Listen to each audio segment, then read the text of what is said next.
All right, good morning, everyone. I want to welcome candidate for the Democratic primary, Keir Bradford-Grey, for the running for Attorney General of the state of Pennsylvania. And this is one of hopefully 7 different interviews, the second one we're doing. Hopefully we're going to get all the candidates from both parties to interview at Central High School or other schools around the state. This is a partnership between PA Youth Vote and Committee of 70. And I want to thank you for coming, and I want to let the students take it from here. All right, And thank you. if you want to just introduce yourself first, and then we'll I'm just going to say briefly, I'm Keir Bradford-Grey. I'm running for Attorney General, and I'm a fellow, parent alum of Central. So I was on the Home School Association here. So I do really understand Central's community, and I love what it did to my children. Both of my children now are in college. One's at Howard, one's at Morehouse, and I'm so glad for the education they got here, and I can't wait to hear the amazing questions you have. Hi, how are you? How are you? My name is Nadira, and the first question we have for you is, why do you want to be the Attorney General? Great question. So I want to be the Attorney General because the Attorney General requires a lawyer who is creative, courageous, and transformational to make sure that we use the role and all of its resources to tackle the issues of today. And when I say that, is that I used to be the leader of the criminal justice institution in the criminal justice system. The only thing I can impact was the legal outcomes. When people have so much more issues than just what happened to them at one day. They have issues with quality education, issues with the environment that really impacts their health, issues with whether or not they have opportunities for economic improvement. The Attorney General's office really stands up for people when they are denied access to those things. So this is not just a role that deals with public safety in the general sense, which is, arresting some of the bad guys, the major bad guys. But this is also about taking care and making sure we hold those bad guys accountable who don't give you good schools and good environments to live in, who don't give you access to wealth. When you want to buy a home, your parents want to buy a home, you get denied, who don't give you access to housing that's stable. All of those things make up our safety. And because my vantage point allows me to see so many more people, I know I'm the best one to use those resources for exactly what people need. Hi, I'm Nyla Blue Williams, and the question we have for you is, as Attorney General, what will you do about gun violence? Thank you for that question, Nyla. So gun violence is something that's impacting everyone, and I know you guys have had some incidents here where things have happened outside, but they have bled into the school because my son was calling me one day frantically because there were a couple of lockdowns. So this is something that I take near and dear because I do understand how it's impacted my own children. But the role of the Attorney General can do several things. It doesn't just deal with making sure we invest in people, in kids, and making sure that these kids have options not to go into the street life. But it goes after those people who are supplying the guns to these kids. Many of these youth have guns because their friends have guns. And the fact is that they can get them so easily. Why is that? Well, as Attorney General, I'm going to use my role and my responsibility to go after those people who are dealing in guns illegally, putting them in the hands of kids who should not have them. It's too easy to get a gun.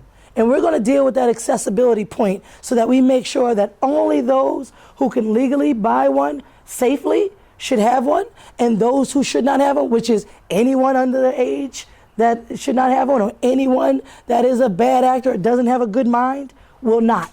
So I'm going to make sure that we tackle this on all fronts, and that the people in the boardroom who are doing the things like giving these guns away are going to be held accountable, just like the kids on the street corner making stupid decisions. Amazing answer. Thank you. My name is Kayla. The next question we have for you is, as Attorney General, how would you impact the opioid crisis? Dang, yes.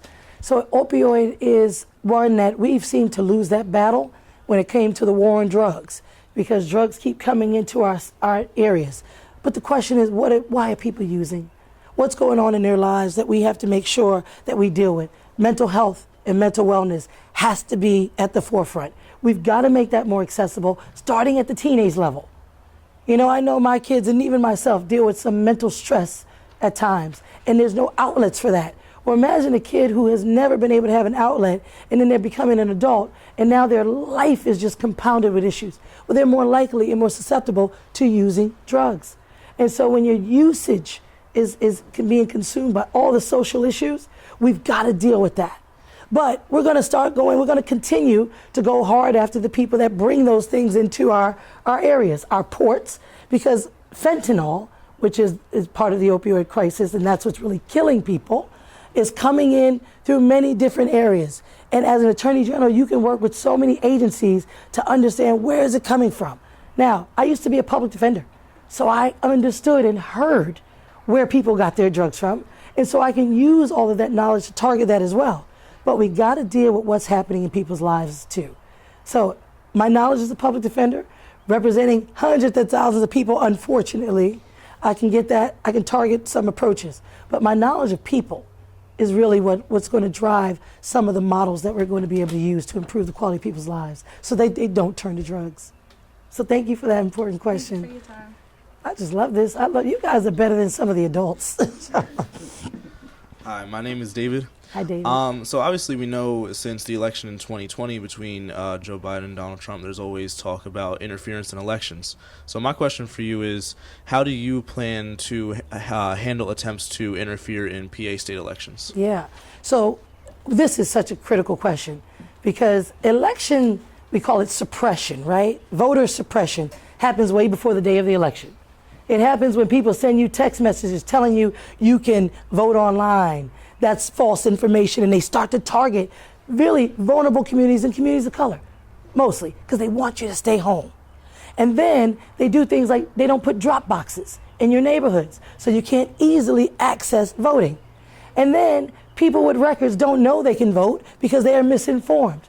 So I planned to widen voter access. Work with the legislature, and I say the legislature, people in Harrisburg that are trying to do things like, and Josh Shapiro, our governor, did this. When you get a license, you're automatically registered to vote.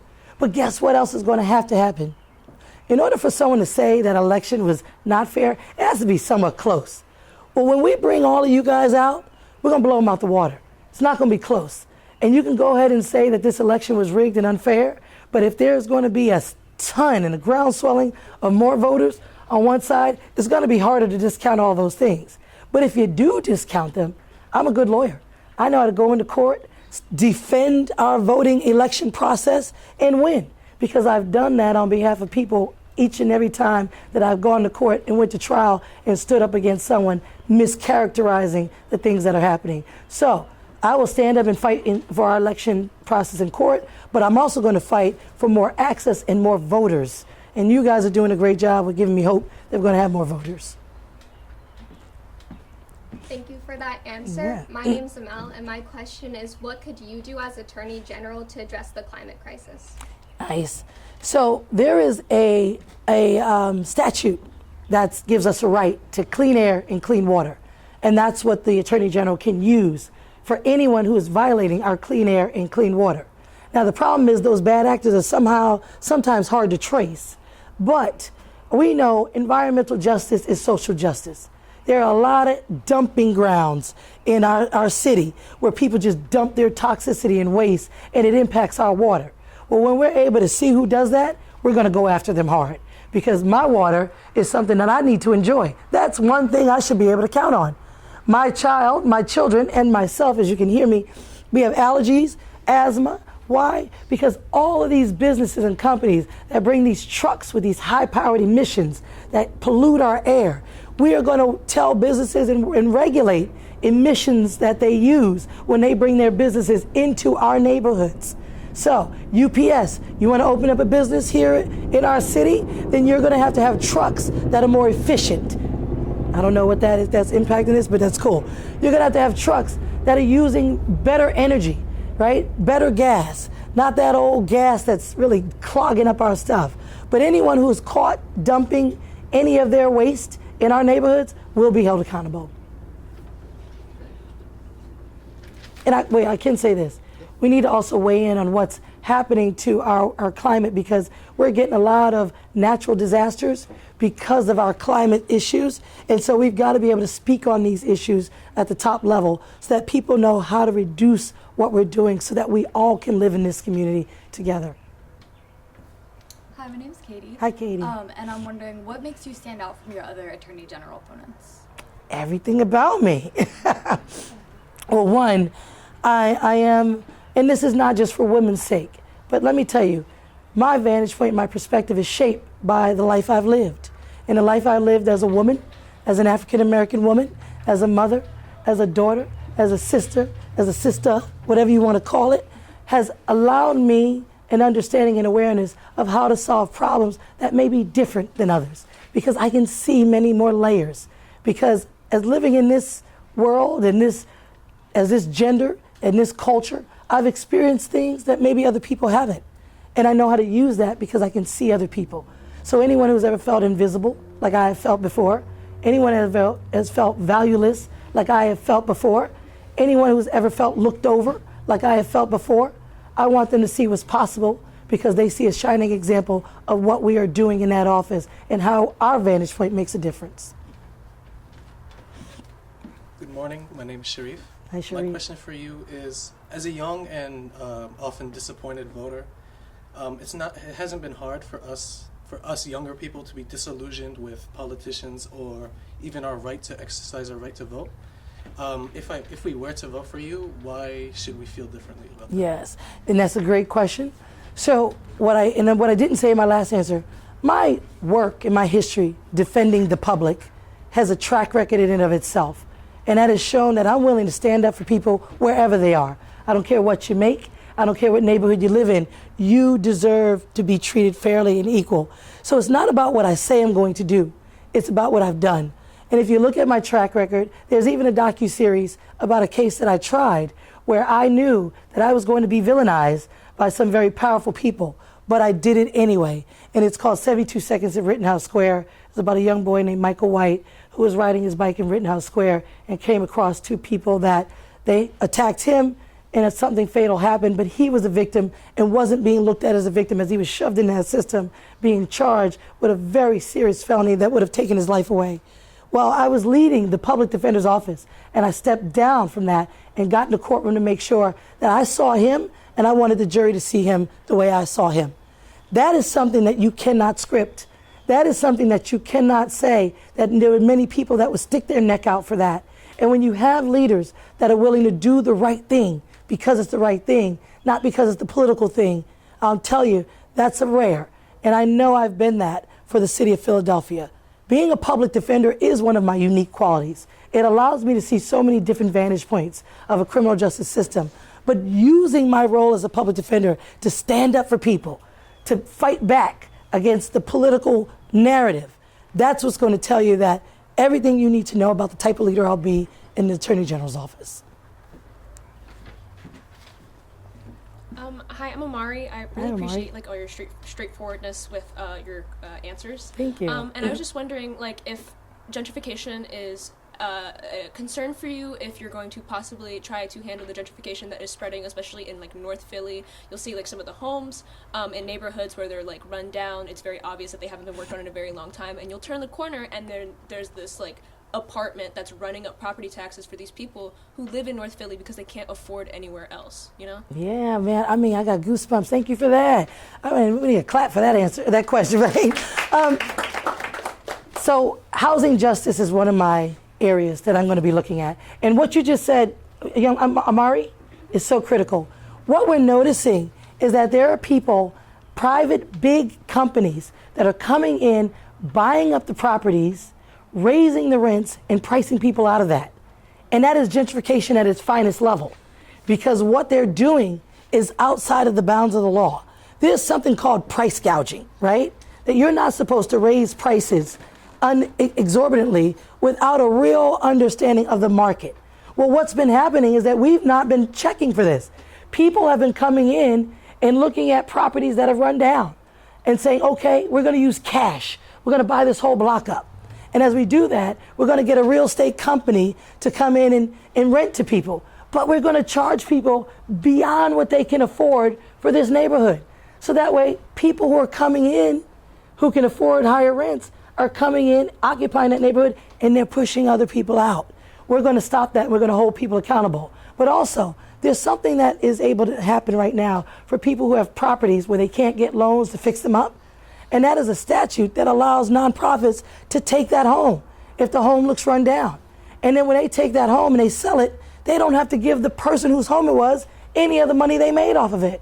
No, we're going to stop that because people need to have an opportunity to improve their home so they can have their own generational wealth and rent to their children or their family or whomever. But we need to create our villages again. I live in one of those neighborhoods where one block is good and the other block is horrible. But I bet you, as that used to be, one block used to be good and 5 blocks used to be horrible, I'm seeing the same thing happen. Big companies and corporations are buying up the blocks. They're hiring rental companies to come in and say, okay, I want to rent to you. It's going to be $3,500 a month. Can you afford that? I know you can't right now, but I can barely afford that, and I have a job.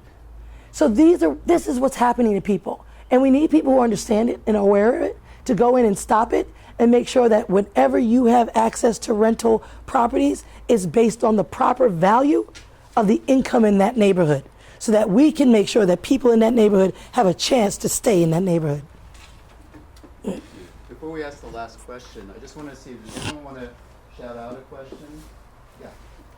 So, I was reading your bio and I noticed you went to college on an athletics scholarship. Yes. So I was wondering, what would you do as Attorney General to address student loans and college debt? So the question was, what would you do as Attorney General to address student loans and college debt? Yeah, so I think we saw a wonderful example of our previous Attorney General who sued student loan companies for predatory lending. Now, I might be the only Attorney General running who still has student loans. And that's sad because I've been out of college for about 25 years. But I didn't know anything about financial information. I was signing my life away and they were charging me interest that was about 30% more than I should have been paying. Well, I just paid off the interest. Now I owe what I actually borrowed.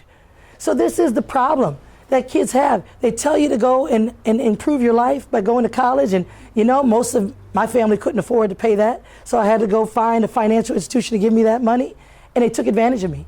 So I know what it feels like, and I know how to use the law now that Josh Shapiro showed us, the tool and the vehicle to do it, to say, wait a minute, is your business model correct? Or are you taking advantage of people just like they used to take advantage of my mom and dad when we couldn't afford a whole furniture set and we had to rent it? Well, they were charging us more money in interest than the actual furniture cost. That right there is something that we have to stop. And when student loan companies are taking advantage of children, and I was a child, I was 18, I call that a child because I wasn't adult enough to understand finances. When they're taking advantage of us, we need to step in and make sure that we sue them and get that money back. Hi, our last question for you is, what is a fun fact about you? Fun fact. Am I fun anymore? I want to be a DJ. I really do. I still want to be a DJ. And I'm practicing right now. I'll be 50 on July 4th. I'm practicing for just a 7-minute segment where I can play and DJ the songs that I like. It's been hard, but that's one of the facts that I like because I love music. So I'm going to be a DJ. You guys are going to see me. I'll probably, if I get better, I'll get on Instagram. But you'll see me one day, I'm sure. All right. Well, thank you so much. You want to say any last final few words? Before No, but let's go Lancers. Listen, I still feel connected to this school. I thank you guys for just being thoughtful. I thank you for raising the next generation of thought leaders, and I'm excited for our future with you guys in it. Well, thank you so much for joining us. Attorney General candidate for Democratic primary, Keir Bradford-Grey. Thank you. Have a good day. All right, guys, have a good one.